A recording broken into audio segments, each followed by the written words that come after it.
போதைப் பொருள்கள் எந்த காலத்திலையும் கடத்தினது கிடையாது.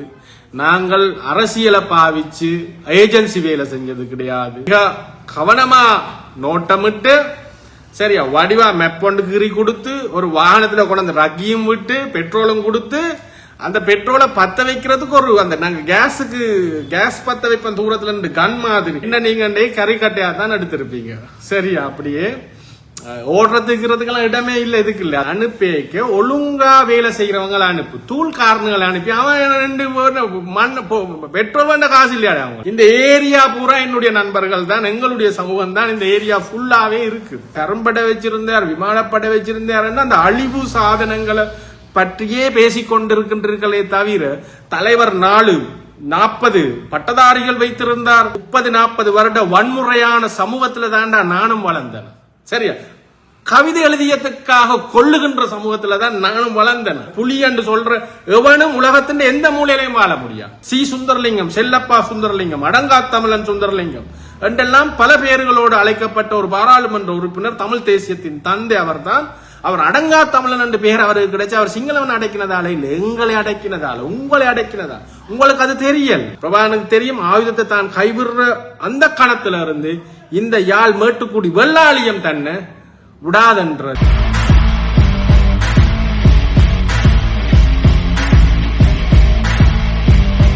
நேற்றைய தினம் 13ஆம் தேதி ராவு 11:40க்கும் 11:50க்கும் இடைப்பட்ட நேரத்தில் எனது அலுவலகமும் வீடும் அமைந்திருக்கின்ற இந்த கட்டிடத்தின் மீது தாக்குதல் ஒன்று, கொலை முயற்சி ஒன்று மேற்கொள்ளப்பட்டது. என் மீது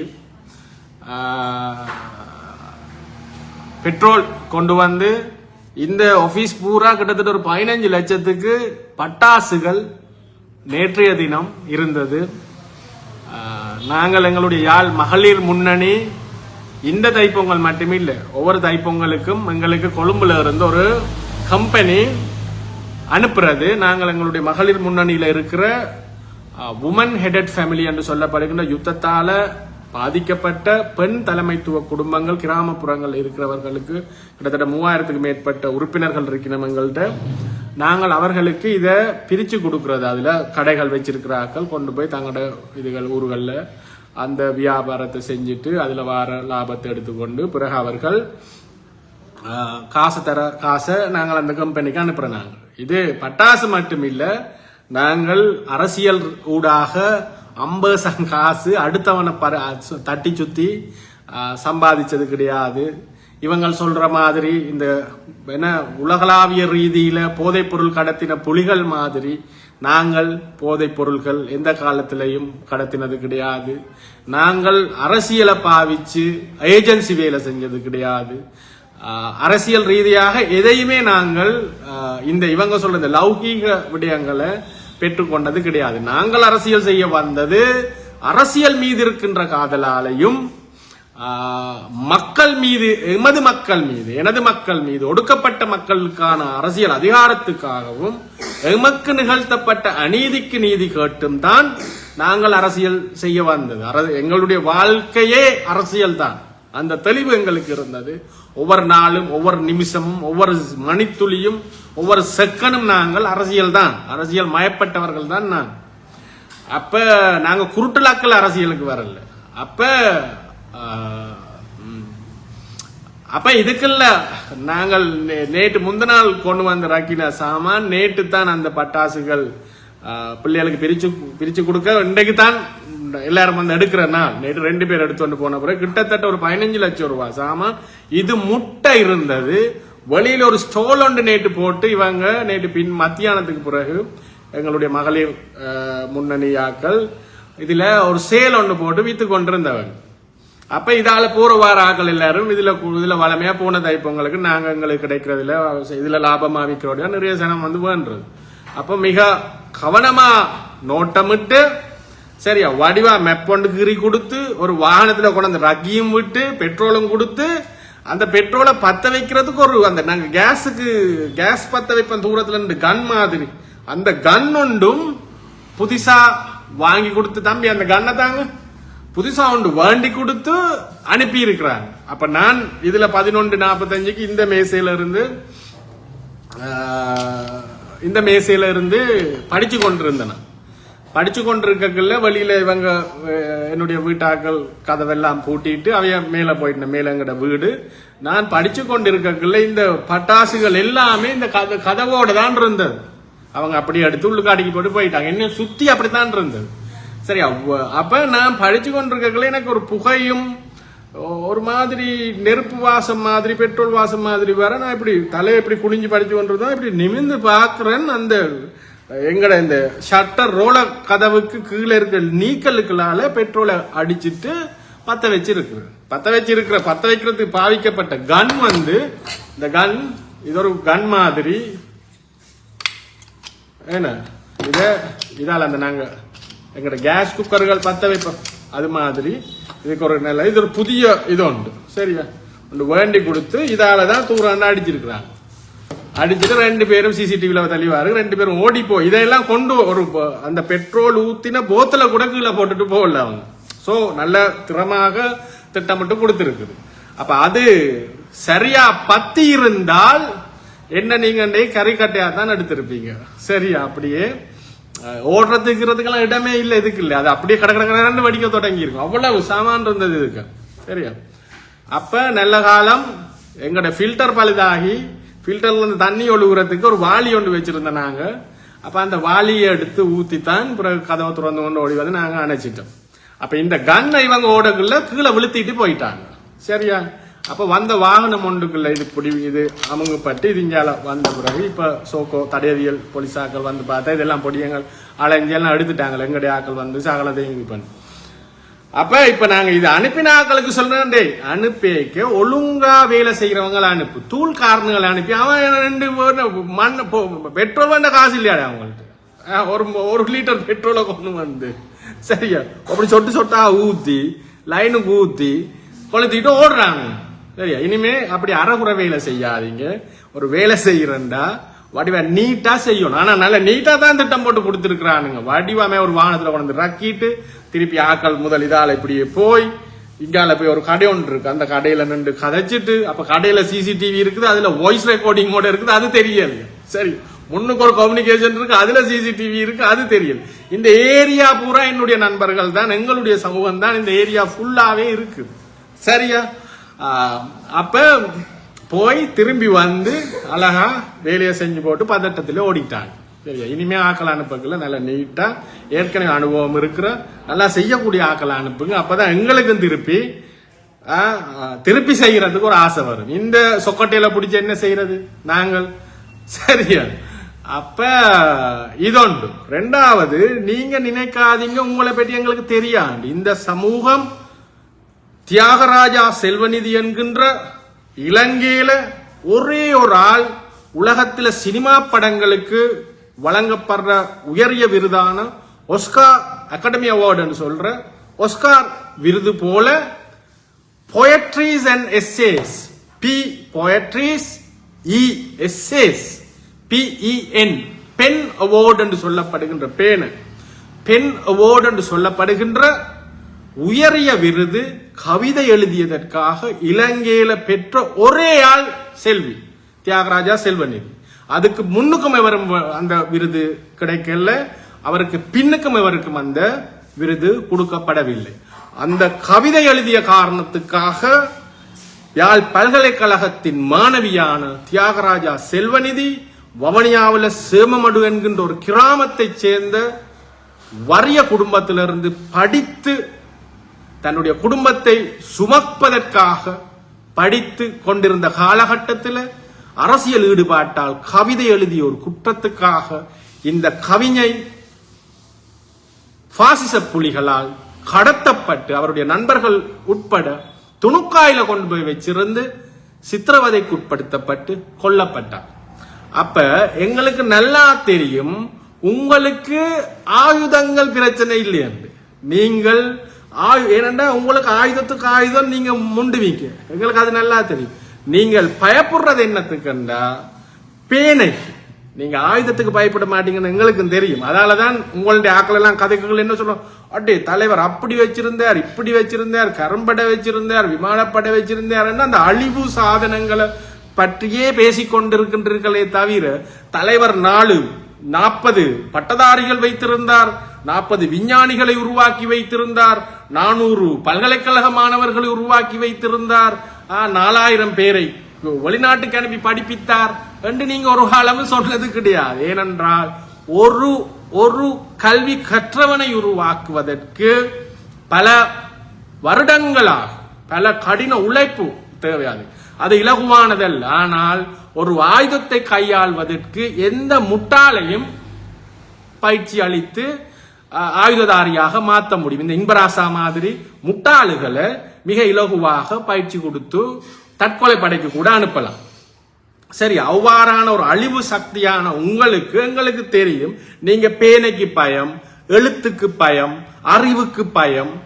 சரி, இந்த மாதிரி விடயங்களுக்கு தான் நீங்கள் பயப்படுறாங்கள. நீங்க செல்விய மட்டுமில்ல, ஒரு புத்தகம் எழுதியதற்காக லண்டனில் தனக்கு வழங்கப்பட்ட புலமை பரிசில விட்டுட்டு லண்டனில் படிச்சு உடற்கூற்றியல் என்று சொல்லப்படுகின்ற அனட்டமி பேராசிரியராக லண்டனிலே வேலை செய்திருக்கக்கூடிய ராஜசிங்கம் என்கின்றவர் இங்கு வந்து பூட்டி கிடந்த மருத்துவ கல்லூரி மெடிக்கல் ஃபேக்கல்ட்டியை துறந்து தன்னுடைய கையால ஒட்டடை அடைச்சு அந்த ஃபேக்கல்ட்டியை துறந்து இந்த யாழ்குடா நாட்டு மருத்துவத்துறை மாணவர்களுக்கு கல்வி கற்பித்தார்.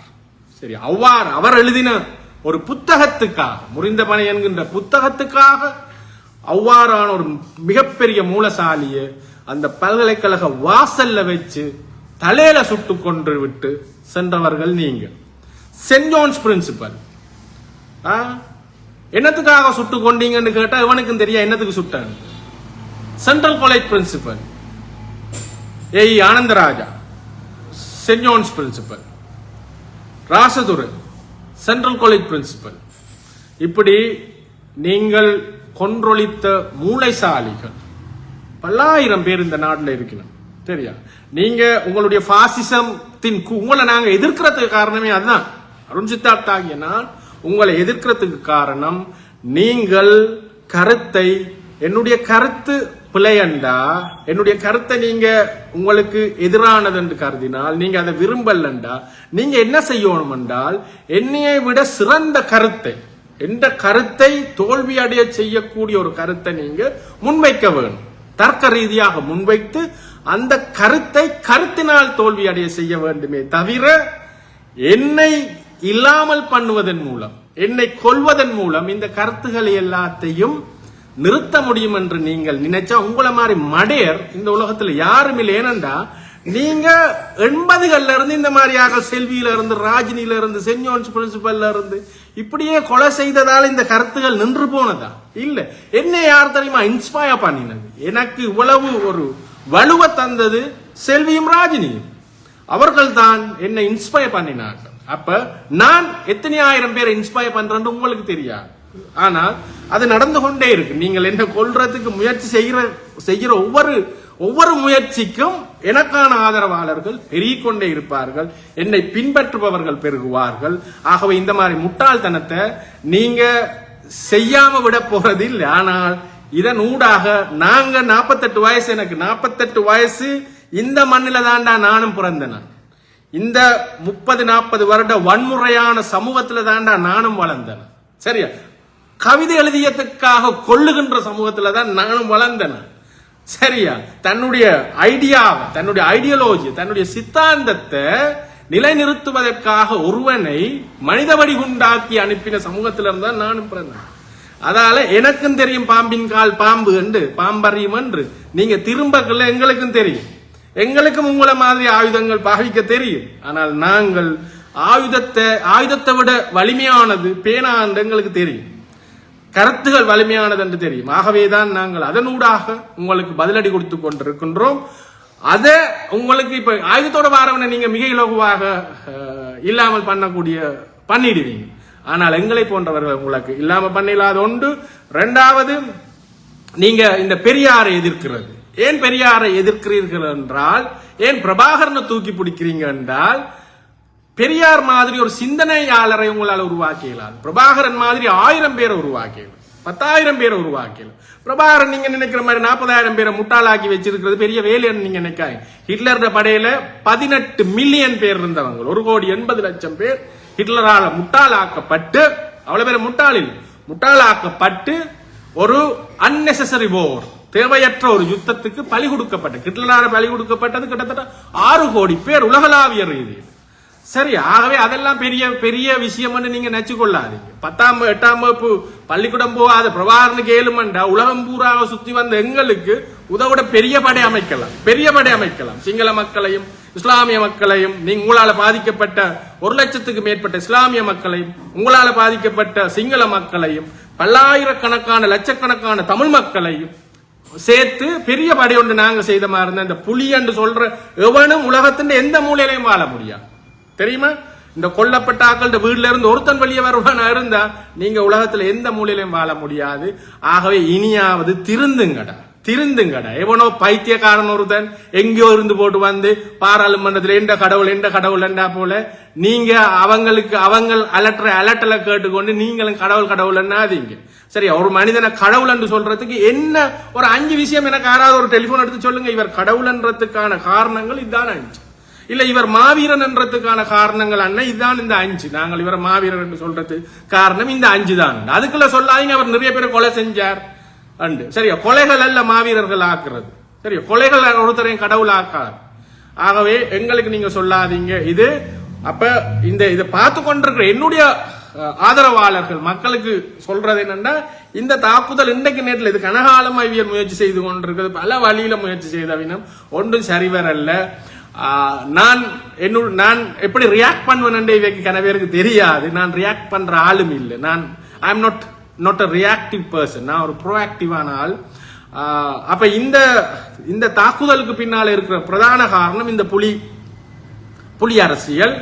புலிகளை சாட்டி இந்த போராட்டங்கள்ல எந்த விதமான பங்களிப்பும் செய்யாத, உடம்பில் ஒரு கீறல் கூடல் படாத 90% வெளிநாட்டுல வாழுகின்ற இதை சாட்டி போன ஆட்கள் பின்னாலே இருக்கணும்.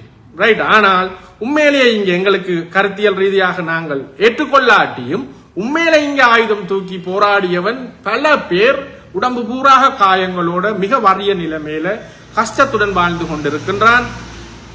அவனுக்கு நீங்க ஏதாவது செய்வீங்களா இருந்தா நீங்க இப்ப அருண் சித்தார்த்த என்ன அமைதியாக்குறேன்னா நான் உங்களுக்கு 2 சவால் விடுறேன். ஒன்று, நீங்க இந்த மாவீரர் கனவே சொல்லிட்டாங்க அண்ணா நீங்க சுடலை எண்ணாதீங்க. சரியா? இப்ப இது சுடலை ஏன் சொல்றேன்டா, உங்களால கொல்லப்பட்ட பல்லாயிரக்கணக்கான ஆக்கள் இருக்கணும். அப்ப அவைக்கெல்லாம் நீங்க மாவீரர் பட்டம் கொடுத்தீங்களா? இல்ல. அப்ப நீங்க மட்டும் எப்படி மாவீரர் ஆவீங்க? மற்ற இயக்க பொடியங்கள் இல்லாம எப்படி மாவீரர் இல்லாமல் ஆவாங்க? சாதாரண உங்களால கொல்லப்பட்ட மக்கள் எப்படி மாவீரர் இல்லாமல் ஆகுவினும் என்றெல்லாம் நிறைய விஷயம் இருக்குது. நாங்கள் 2009 முடிஞ்சுதண்டு. நீங்க தான் இந்த புண்ணை திருப்பி சொரிஞ்சு கொண்டிருக்கிறீங்க. நீங்க அது நிம்மதியா வாழாமல் எங்களை விட இன்னும் தங்கட பாட்டுல வாழ்ற எத்தனையோ லட்சக்கணக்கான கோடிக்கணக்கான மக்கள் இந்த நாட்டுல சத்தம் போடாம இருக்கணும். சரி, அவையில நிம்மதியா வாழ விடாமல் நீங்க தான் இந்த புண்ணை சுரண்டி கொண்டிருக்கிறீங்க. இது உங்களுக்கு நல்லதில்ல. இந்த நாட்டு மக்கள் நிறைய பேர் மிக சைலண்டா இதுகளை பார்த்து கொண்டிருக்கிறாங்க. உங்களுக்கு 2 சவால் நான் தாரன். இந்த புலிகளை ஆதரிக்கிற உண்மையாக இந்த ஒரு போராட்டம் என்று என்னால சொல்லலாது. இந்த ஆயுத கலாச்சாரத்துக்குள்ள சிக்கப்பட்ட இளைஞர்கள் கன பேர் இருக்கிறாங்க, காயப்பட்டவர்கள். அவங்களுக்கு நான் சொல்றேன், நீங்க ஏழுமென்றால் இந்த மாவீரர் என்னட்ட சொல்ல அந்த சுடலி என்று சொல்லாங்க என்னோட அன்பா பேசினா நிறைய பேர் இருக்கிறாங்க புலிகள். அப்ப அவங்களுக்கு தான் இது சொல்றேன். இந்த கத்திக்குளற பைத்தியக்காரர்களுக்கு இல்ல அண்ணன். நீங்க ஏதோ ஒரு உணர்வுல நீங்க அரசியல் தெரிஞ்சு போனீங்களா தெரியும், அதெல்லாம் விடுவோம். ஏதோ ஒரு உணர்வு ரீதியில ஆயுதம் எடுத்து போராடினீங்க. சரியா? ஆயுதம் எடுத்தீங்க, போராடினீங்கன்னு கூட என்னால சொல்லல. நான் இது ஒரு போராட்டமாவே கருதல. சரி, ஆனா நீங்க ஆயுதம் எடுத்தீங்க. உங்களோட பார்வையில நீங்க அதை போராட்டம் சொல்றீங்க. Right, okay. இந்த மாவீரர் மயானங்கள் சுடலைகள் என்று நான் சொல்லாம விடுறேன். இந்த கொண்டாட்டங்கள், இந்த மாவீரர்களை சாட்டி நடக்கிற இந்த கொண்டாட்டங்கள், கிளிநொச்சியில ஸ்ரீதரன், நல்லூருக்கு பின்னுக்கு மணிவண்ணன், கஜேந்திரகுமார், கோஷ்டி சுஹாஸ், கோஷ்டி, இப்படி இந்த அரசியல்வாதிகளால செய்யப்படுற இந்த மாவீரர் தினங்கள் எல்லாம் உண்மையிலேயே செத்தவனின் குடும்பங்கள்கிட்ட கொடுங்க. எனக்கு தெரியும், புலனாய்வுத்துறை அறிக்கைகள் இருக்கு. போன முறை நல்லூர்ல நடந்த நிகழ்வுக்கு மட்டும் 11 கோடி காசு வந்திருக்கு, எல்லாரும் பிரிச்செடுத்த காசு. இந்த காசை ஒரு மாவீரர் குடும்பத்துக்கு இல்லாட்டிக்கு நீங்க சொல்ற மாதிரி இந்த செத்தவங்கள்ட்ட ஒரு ஒரு ஒரு ஒரு ஒரு 100 குடும்பத்தை சேர்த்து அந்த குடும்பத்தை ஒரு கமிட்டியாக அந்த குடும்பத்திட்ட கையில கொடுங்க, அந்த குடும்பம் கொண்டாடட்டும். அன்னைக்கு நான் பேசுவதை நிறுத்தி அவர்களோட சேர்ந்து நான் இத நானும் அஞ்சலி செலுத்துறேன். சரியா? ரெண்டாவது, இந்த செத்து போன இளைஞர்களுடைய தாய் தகப்பன் ஒரு புலிகள்ல 25,000 பேர் இருந்தா ஒரு 15,000 பேர் செத்து இந்த மாவீரர்கள்ட தாய் தகப்பன் இன்றைக்கு இருக்கலாம். ஒரு 15,000 பேர் இருக்குமா? இந்த 15,000 பேருக்கும் நீங்கள் ராணுவத்துக்கு இன்றைக்கு ராணுவத்திலிருந்து செத்து போனவன் பெற்றோருக்கு ஒரு ஓய்வூதியம் வழங்கப்படுது. அந்த ராணுவத்தின் அவன் கடைசியில் எடுத்த சம்பளத்தின்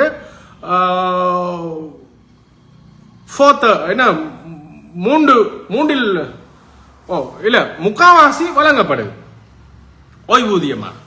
சரி, நீங்க அவ்வளவு எல்லாம் வழங்க தேவையில்லை. இந்த ஒரு 15,000 குடும்பங்களுக்கு அந்த அந்த வயதானவர்கள் இன்னும் எவ்வளவு காலம் அவையில் வாழ்வினம் என்றே தெரியாது. நீங்க ஒரு 15,000 ரூபாய் காசு ஒரு பென்ஷனா கொடுங்க பாப்போம். மாசம் என்னுடைய காசுல நான் 10 லட்சம் ரூபாய் தந்து நான் தொடக்குறேன்.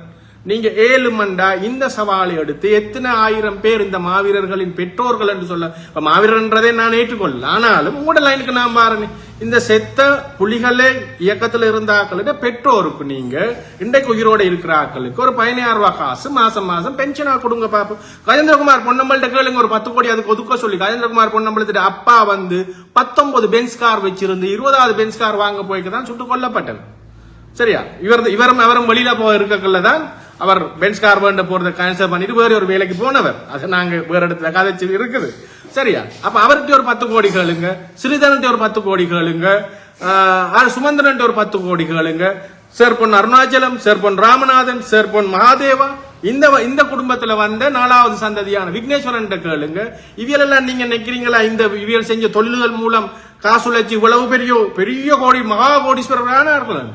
இந்த நாட்டில் நேர்மையா உழைக்கிற எவனாவது ஒரு காணி துண்டு ஒரு பரப்பு காணி வேண்டி ஏழுமா சம்பாதிச்சு எங்கட காசு நாங்க எடுக்கிற சம்பளத்தை எடுத்து எங்களுக்கு ஒரு பரப்பு காணி வேண்டே.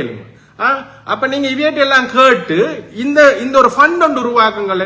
இந்த டிசிசி டிஒய்ஓ அது இது பிரிட்டிஷ் தமிழ் போரம் எல்லாம் உலக நாடுகள் பூராக புலிக்காசு எல்லாம் ரைட். அப்ப அவங்கள்ட்ட சொல்லுங்க, ஒரு நிதியம் ஒன்று உருவாக்கி இந்த காசை போட்டு இந்த செத்தவர்கள்ட்ட குடும்பத்துக்கு மாதம் ஒரு 15,000 ரூபாய் காசு பென்ஷனா கொடுக்க சொல்லி நானும் சேர்ந்து உங்களோட போராடுறேன். அதே மாதிரி நானும் சேர்ந்து உங்களோட இந்த நினைவேந்தலுக்கு வாரேன். அதே மாதிரி இந்த மாவீரர் துயிலும் இல்லங்கள் என்று நீங்க சொல்றீங்க. சரி, அது உங்களோட கதைக்கு வாரேன்னு. சரியா? இதுகள்ல நடக்கிற இந்த நிகழ்வுகள் எல்லாம் அந்தந்த ஏரியாவில செத்த அந்த இளைஞன் குடும்பங்கள்ட்ட கையளிக்க சொல்லுங்க. அதுக்கு வர காசை வேட்ட கொடுக்க சொல்லுங்க. நீங்க யோசிச்சு பாருங்க, 365 நாள் ஒரு வருஷத்துல ஒரு கிழமை இல்ல அந்த 365 நாள் ஒரு நாள் கூப்பிட்டு செத்தவன் அம்மாவுக்கு ஒரு சீலையும் தேப்பனுக்கு ஒரு சாரமும் ஒரு தென்னங்கண்ணும் கொடுத்தா சரியா செத்தவன் உயிருக்கும் இந்த இதுக்கும் அதுகள் தங்கட புள்ள தானே கட்டாயப்படுத்தி கொண்டு போனானோ, விரும்பி போனானோ, கடன் பிரச்சனையில ஓடினானோ, காதல் பிரச்சனையில போனானோ, இல்லாட்டி அவனோட சொன்னான் 2 பிஸ்தோலை வச்சு கொண்டு மோட்டர் சைக்கிள் ஓடுறதுக்கு ஆசையில போனானோ, என்னத்துக்கு போனாலும் செத்தவன் தாய் தகப்பனை கூப்பிட்டா அதுகள் வரும். யாரும் போவாங்க. அதுகள் சொல்லாத ஐயோ இந்த புள்ளைய கட்டாயமா வீட்டுக்கு பூந்து பிடிச்சு கொண்டு போனவங்க எங்கள்கிட்ட சொன்ன எத்தனையோ பேர் இருக்கிறாங்க. படுதூசணத்தால பேசுறாங்க எத்தனையோ பேர் இருக்கிறாங்க. ஆனா அவங்க வெளியில சொல்லல. இப்ப இவ்வளவு பலம் பொருந்தி எனக்கே இவ்வளவு விதண்டா அதுகள் வெளியில சொன்னா நீங்க சும்மா இருப்பீங்களா? விட்டு வைப்பீங்களா? சரி, அப்ப நீங்க யோசிச்சு 365 நாள்ல ஒரு நாள் கூப்பிட்டு நீங்க அதுகளை இப்படி இப்படி ஒரு அவலமா அதுகளை காட்டி நீங்க வேண்ட காசு அதுகள்கிட்ட கொடுங்கள் என்னப்பா. அப்ப நாங்களும் அதை ஏற்றுக்கொள்றோம். மூன்றாவது பல பேருக்கு தெரியும். எல்லாரும் சித்தா சாதி காய்க்கிற பல பேர் எடுத்துக்கொண்டு தன்னுடைய வரலாறும் தெரியாது, இந்த நாட்டு வரலாறும் தெரியாது, இயக்க வரலாறும் தெரியாது. இயக்கம் என்று சொன்ன பிரபாண்ட முழு பேர் என்னன்னு சொல்லு கேட்டா ஒருத்தனுக்கும் தெரியாது. இயக்கத்துல பிரபாண்ட தாயின முழு பேர் என்ன தேப்பண்ட பேரோட சொல்லா அதுவும் தெரியாது. சரி, அப்படியான ஆக்கள் தான் இயக்கத்தை பத்தி கதைக்கிறது. அப்ப அந்த வரலாறும் தெரியாத ஆக்கள் தான் என்னட்ட சொல்றது இப்ப எங்க சாதி இருக்குது, நீங்க என்னது சாதி காய்க்கிறீங்கண்டா. இது நான் நெடுகளும் காட்டுற ஒரு சட்டம், ஒரு அடிமை சட்டம். இந்த சட்டத்துக்கு பேர் தேச வலிமை சட்டம். சரியா? இந்த சட்டம் the laws and customs of the Malabar of Jaffna, மலபார்களின் சட்டம் என்று இருக்கு. இந்த சட்டத்துல சாதிகள் பெயர் குறிப்பிட்டு அடிமைகள் என்று இந்த சட்டம் சொல்லும். சரியா? அப்ப இது நான் கனதரம் இது வாய்ச்சி காட்டிட்டேன். சரி, இந்த சட்டத்துக்கு பேர் தேச வளமை சட்டம். இந்த சட்டத்தின் 8வது சரத்து இது. இந்த சரத்து section 8 male and female slaves என்ற அடிமைகள், ஆண் பெண் அடிமைகள், டிஃபரெண்ட் கிளாஸஸ் ஆஃப் ஸ்லேவ்ஸ், அதாவது அடிமைகள் என்ற வகை. முதலாவது என்ன இருக்கு? the slaves of this country are divided into 4 castes: கோவியர், சாண்டார், Pallar, நலவர். இந்த நாட்டின் அடிமைகள் 4 சாதிகளாக பிரிக்கப்படுகிறார்கள். அந்த சாதிகள் என்னென்னா கோவியர், சாண்டார், பல்லர், நலவர். இந்த பல்லர் நலவருக்குள்ளதான் பஞ்சமர் எல்லாருமே மாறாங்க. இந்த 4 சாதி போட்டதுக்கு பஞ்சமர் எல்லாரையும் இந்த பல்லர் நலவருக்குள்ள வச்சு இந்த இவ்வளவு பேரும் அடிமைகளாக இந்த நாட்டில் சட்ட ரீதியாக வைத்திருக்கப்பட்டார்கள். அதுதான் இந்த சட்டம். இந்த சட்டம் 2000-3000 ஆண்டு இந்த சட்டம் இப்படி சட்டம் இல்லாமல் இருந்தது. சரியா? இந்த சட்டத்துக்கு இந்த சட்டம் போட்ட பிறகுதான் சாதி வந்தது இல்லை. அதுக்கு முன்னுக்கு இருந்தே மிக மோசமாக ஆயிரக்கணக்கான வருஷங்கள் அப்படியே இருந்து ஒல்லாந்தர் வந்து பார்த்தாங்க, இது என்னடா அடிமை அடிமை என்று சொல்லி அடிச்சு சாப்பிடுறாங்க. கேட்கல அடிமையே இன்னமும் செய்யலாம்.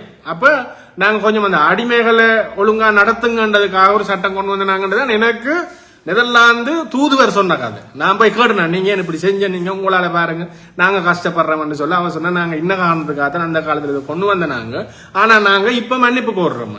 ரெண்டாவது சொன்ன, எங்களுடைய நாடு மன்னிப்பு, எங்களுடைய மன்னர் மன்னிப்பு கோரி இருக்கின்றார், எங்களுடைய பிரதம மந்திரி மன்னிப்பு கோரி இருக்கின்றார் அருண். அதால நாங்க இதை பிள்ளைய ஒத்துக்கொள்றோம். சரி, அவங்களே ஒத்துக்கொண்டுட்டாங்க. அப்ப இவியல் அப்படி 2000-3000 வருஷம் இருந்ததான் 1707ஆம் ஆண்டு இது ஒரு சட்டமாக்கி இந்த சட்டத்துக்குள்ள என்னென்ன சாதி அடிமை உண்டு, இந்த அடிமை சாதிகளுக்கு படிக்க இயலாது, பள்ளிக்கூடம் போக இயலாது, உடுப்பு போட இயலாது, வீடு காணி வச்சிருக்கலாம், வீடு கட்டலாம், இது மாதிரி.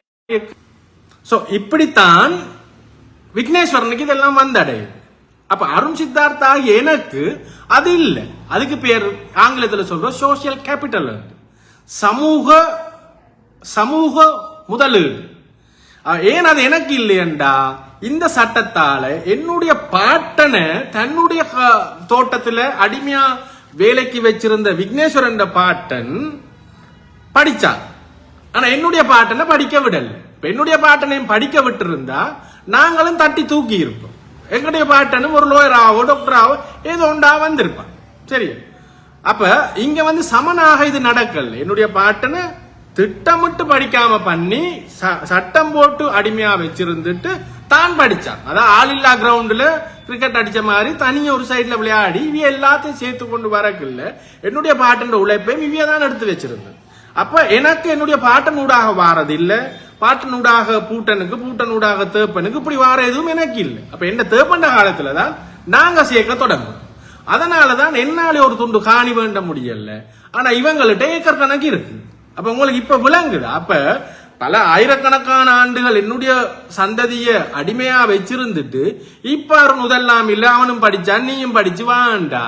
நீங்க யோசிச்சு பாருங்க, ஒரு லோயருன்ற பிள்ளைக்கு லோயர் ஆகிறது லேசா, ஒரு தோட்ட வேலை செய்யறவன் இருப்பார்கள், பாராளுமன்றத்தை எல்லாரும் எல்லா இடத்திலும் இருப்பார்கள். அப்படி அதை சமப்படுத்தினார்கள். இங்க நீங்க பாருங்க, நீங்க போய் எங்க நீதிமன்றத்துக்கு போனா நீதிபதிகளை பார்க்க முடியாத ஒடுக்கப்பட்ட சமூகத்தில் இருந்து எங்கேயாவது அரிதாக ஒரு ஆள் எனக்கு தெரிஞ்சு இல்ல, சட்டத்தரணிகளை பார்க்க முடியாது, அரிதாகவே இருப்பாரு.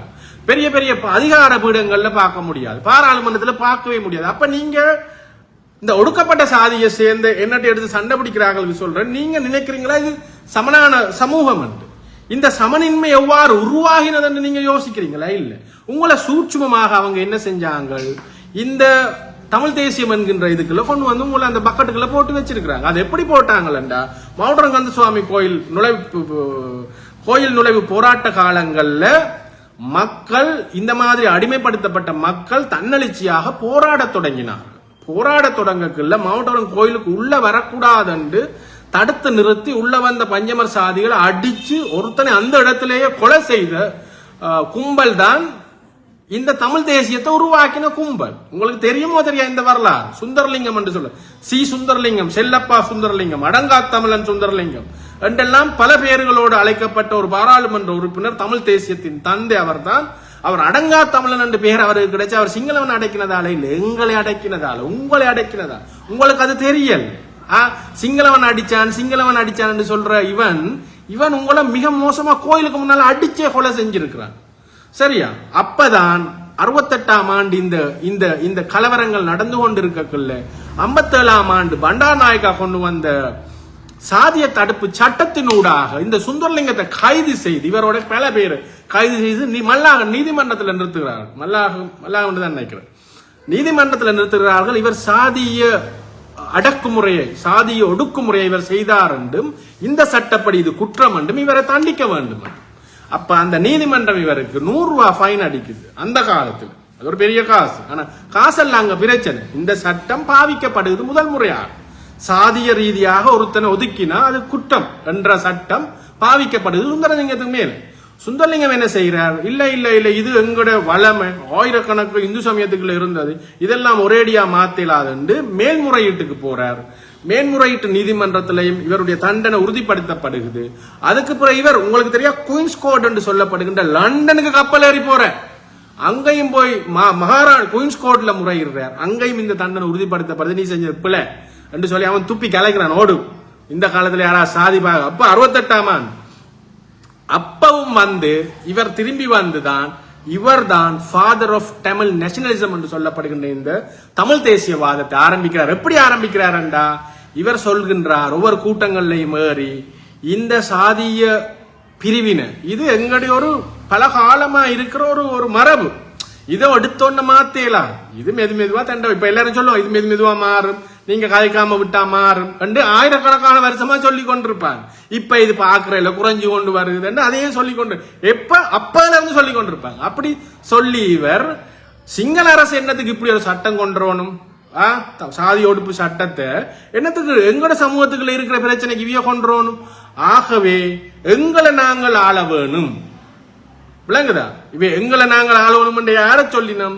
எங்களை தாங்கள் ஆள வேணும் என்று சொல்லித்தான். ஆகவே எங்களுக்கு சுய நிர்ணய உரிமை வேணும், எங்களை நாங்கள் ஆள வேணும், ஆண்ட பரம்பரை ஆள வேணும் போன்ற கோஷங்கள் ஊடாக தமிழ் தேசியம் என்கின்ற தமிழ் தேசியவாதத்தை இவங்க கொண்டு வராங்க. ஏன்னா இவங்களுக்கு தெரியும் இப்ப இந்த மக்கள் எல்லாம் பிளவுபட தொடங்கிட்டாங்க, இவைக்கு விஷயம் விளங்கிட்டு இவங்க இப்ப தாங்கள் எழுந்து நிக்க தொடங்கினா இது சிக்கலாகும் என்றதுக்காக அந்த இனத்துவ அடையாளத்தை முன்னுக்கு வைக்கிறார். நாங்க எல்லாம் தமிழர்கள் என்னக்கு இல்ல, நீங்கள் எல்லாம் அந்த மாயக்கு இல்ல, வரலாறு தெரியாமல் உங்களுக்கு வரலாறு சொல்லி தரவும் மாட்டாங்க. இந்த சட்டம் எல்லாம் நீங்க மிக லேசில கூகுள்ல தட்டி கூட எடுக்கலாம், கூகுள்ல இருக்கா, இது அகற்றப்பட்டிருக்கு. இது எங்கேயுமே நீங்க எடுக்கல, பல்கலைக்கழகங்கள் எடுக்கலாது, லைப்ரரியில எடுக்கலாது. இது நீங்க அரசாங்க ஆர்கைவ்ஸ் என்று சொல்லப்படுகின்ற சுவடிகள் கூட்டுத்தாபனத்தில் எடுக்கலாம். செல்வகுணபாலன் எழுதின புத்தகத்துல இருக்குது, தேசவளமை சட்டம் என்கின்ற சட்டக்கல்லூரியில படிப்பிக்கிற HW தம்பையா என்கின்ற முன்னாள் நீதியரசர் ஒருவருடைய புத்தகம் இருக்குது, த லோஸ் அண்ட் கஸ்டம்ஸ் ஆஃப் ஜெஃப்னாண்ட். சரி, அதுல மிக விரிவாக இருக்குது இந்த அடிமை சட்டங்கள் என்ன மாதிரி வைத்திருக்கப்பட்டது. அப்ப இதை தெரிஞ்சு கொள்றதுக்கு கூட உங்களுக்கு கல்வி அறிவு அதை இது இவங்க தரவும் இல்லை. கல்வி அறிவு பெற்ற இளைஞர்களுக்கு இதெல்லாம் இலகுவாக தெரியக்கூடிய இடங்கள்லையும் இல்லை. வரலாறு அமுத்திட்டு இவங்க அந்த தமிழ் என்ற அடையாளத்தை மேல கொண்டு வந்துதான் உங்கள் எல்லாரையும் அதுக்குள்ள போட்டு ஒரு மாயக்குள்ள உங்களை வச்சுக்கொண்டு நாங்க தமிழ், நாங்க எல்லாரும் தமிழ், நாங்க அதான கணவர் எடுத்தோன்னு சொல்ல நாங்களும் தமிழ் அண்ணன், நீங்களும் தமிழ், நானும் உங்களோட சாதி தான். இப்ப நான் சாதியே இல்லைன்னு சொல்றட்ட என்னோட சொல்லுவாங்க நானும் உங்களோட சாதி தான். நான் ஆட்ட சாதியும் இல்லை, நான் மனித சாதி என்று சொன்னாலும் நான் கூட சாதி தான். நாங்க தமிழ், நீங்க தமிழருக்கு எதிராக காயக்கூடாது என்றெல்லாம் அந்த சொல்றது இப்படித்தான் அவனை ஏமாத்தி வச்சிருக்கு. இப்ப நீங்க சொல்றீங்க தமிழ் என்று சரியா, ஆனா அவன் உங்களை தமிழ் என்று சமனாக ஒரு இடத்துல அவன் கருதல், இன்றைக்கு வரைக்கும் அவன் கருதல், அவன் தன்னுடைய தேவைக்காக உங்களை வச்சிருக்கிறானே தவிர பாருங்க என் மீது சரியா வைக்கப்படுகின்ற ஆபாச அவதூறுகள்ல முக்காவாசி பாருங்க சாதியை சொல்லித்தானே திட்டுறாங்க. போன் எடுக்கிறவன் எல்லாம் சாதியை சொல்லித்தான் பேசுறான். சரியா, நான் தான் அதை எனக்கு சலிச்சு போச்சு, அதை போட்டுக்கொண்டு ஒரே அதே போட்டுக்கொண்டு இருக்க விசிறா இருக்கு. ஆகவே நான் அந்த ஆடியோ இப்ப போடுறது இல்லை. ஆகவே இந்த சாதிய வன்மம் மிக மோசமா இருக்கு. இந்த தாக்குதல் இப்ப நான் இதெல்லாம் ஏன் சொல்லிக்கொண்டு வந்தேன்னா, இந்த தாக்குதல் சம்பவத்துக்கு பின்னாலையும் புலிகள் ரெண்டாவது அருண் சித்தார்த் புலிகளை விமர்சிக்கிறார், பிரபாகரனை விமர்சிக்கிறார், நீங்க மாவீரர் என்று சொல்லப்படுகின்ற ஆக்களை விமர்சிக்கிறார், துயிலும் இல்லங்களை சுடலை என்கின்றார் என்றதெல்லாம் ரெண்டாவது. முதலாவது நிக்குது இதுதான், இந்த வரலாறுகளை இவன் கிளறி எடுக்கிறான். சரி, இந்த வரலாறு நான் தொல் திருமாவளவன் கொடுத்திருக்கிறேன். சரி, இந்த வரலாறு நான் சகல பாராளுமன்ற உறுப்பினர்கள்டையும் கொடுத்திருக்கேன், ரணிலிட்ட கொடுத்திருக்கேன், ஐக்கிய நாடுகள் சபையோட பேசி இருக்கிறேன், BBC கொடுத்திருக்கேன். அப்ப இவர்களுக்கு இந்த இந்த எங்கட சமூகத்திலிருந்து இப்படி வெளியில வாரது ஒரு காலமும் ஏற்றுக்கொள்ள முடியாத ஒரு விடயம். ஆகவே என்னை எப்படியாவது அழித்தொழிக்கிறதுக்கான வேலை திட்டம் தான் இங்க நடக்குது. இன்னொன்று, பிரபாகரனை நேசிக்கிற இளைஞர்கள் கூட நிறைய பேர் இருக்கிறீங்க. நான் போன எடுத்து சொல்றீங்க, அவர் என்ன இருந்தாலும் எங்களுடைய அண்ணன் எங்களுடைய பரவாயில்ல, நீங்க நேசிங்க. ஆனா உங்களுக்கும் சேர்த்த ஒரு விஷயத்த நான் சொல்றேன்.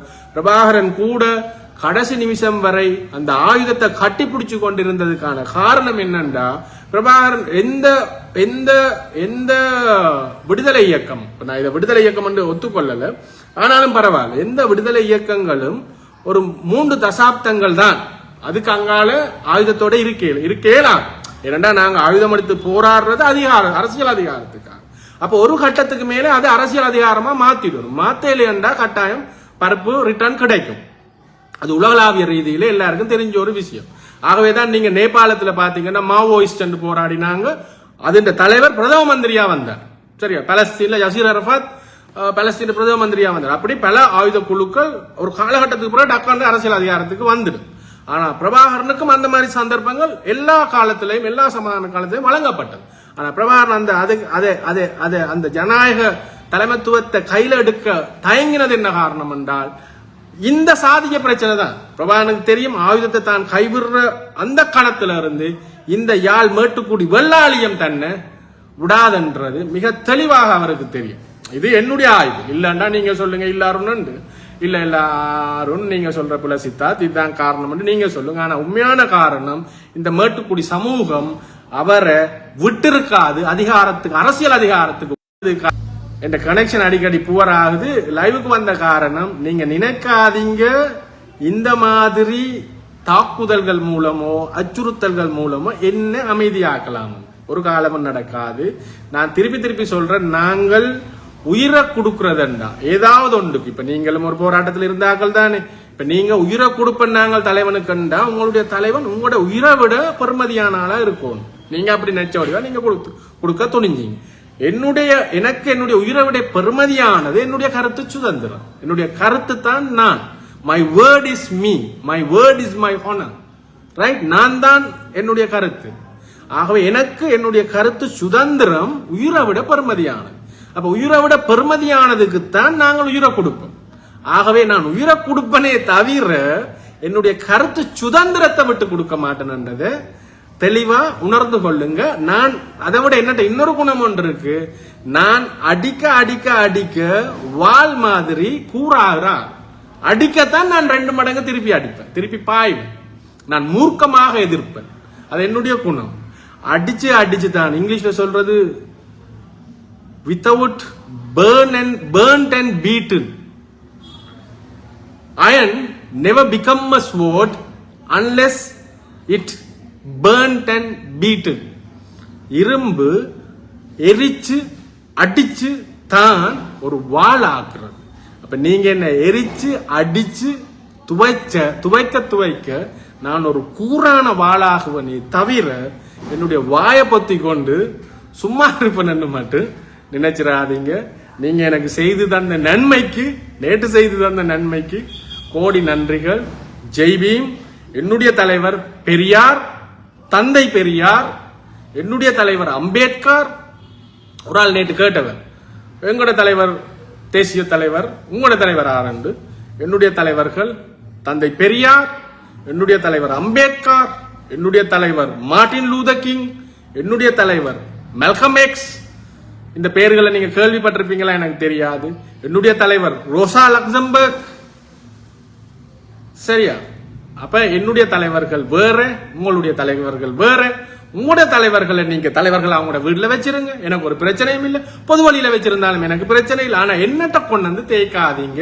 உங்களோட தலைவனை என்னுடைய தலைவனா நான் ஏற்றுக்கொள்ளணும் எந்த அவசியமும் இல்லை. அதுதான் பாசிசம். நான் சொல்லலையே என்னுடைய தலைவனை நீங்களும் தலைவனை ஏற்றுக்கொள்ளணும், எங்கே நான் சொல்லலையே. தந்தை பெரியார நீங்களும் வந்து அவருடைய சிந்தனைகளை ஏற்றுக்கொள்ளுங்க, அவரை மாதிரி சிந்திங்க. சரியா? தந்தை பெரியாருக்கு சில வச்ச உடைப்பம், அம்பேத்கருக்கு சில வச்ச உடைப்பம். இவர் என்னண்டு இவர் தலைவர் என்று சொல்லுவார். நான் எனக்குத்தான் தலைவர் என்று சொல்கின்றேன், உங்களுக்கு தலைவர் என்று நான் சொல்லல. அவளத்துக்கு நான் முட்டாளி. சரியா? நீங்க விரும்பினா வச்சிருங்க. நீங்க சிலுக்கு சுமிதாவை உங்களோட தலைவராக வச்சிருந்தாலும் எனக்கு ஒரு பிரச்சனையும் இல்லை. குஷ்புக்கு கூட கோயில் கட்டி தங்களோட தலைவராக கணவர் வச்சிருந்தாங்க. சோ நீங்க யார வேணும்னாலும் வச்சிருக்கலாம். ஆனால் உங்களுடைய தலைவர்களை நீங்க தலைவர் என்று நினைக்கிற ஆக்களை எங்களுக்கு தலைவராக்க முயற்சி செய்தாங்க. அது மிக தவறு. அந்த தவறை உங்களோட பிள்ளைகளுக்கு சொல்லிக் கொடுங்க. ஒன்று. இரண்டாவது, மிக முக்கியமானது, உங்களோட பிள்ளைகளுக்கு சொல்லிக் கொடுங்கள். There is always a way to solve problem without violence.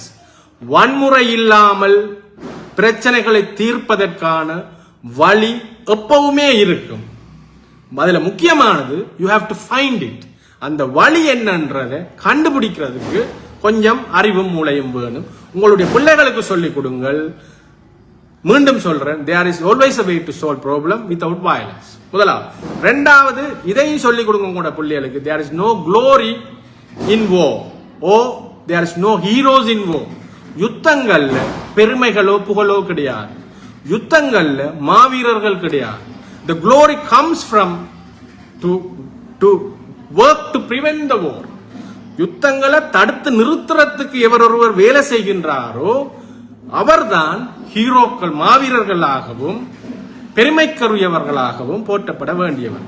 சரியா? ஏனென்றால் அவர்கள் தான் இந்த உலகை அமைதியானதாக மாத்திரத்துக்கு முயற்சிக்கின்றவர்கள். அவர்களால் யாரும் பலியாவதில்லை. சரி, இதை உங்களோட பிள்ளைகளுக்கு சொல்லிக் கொடுங்க. சொல்லிக் கொடுத்தீங்கன்னா நல்லா இருக்கும். நன்றி, வணக்கம். வெளியில் செத்த விடு போல சத்தமா இருக்கு. ஜெய்பீம்.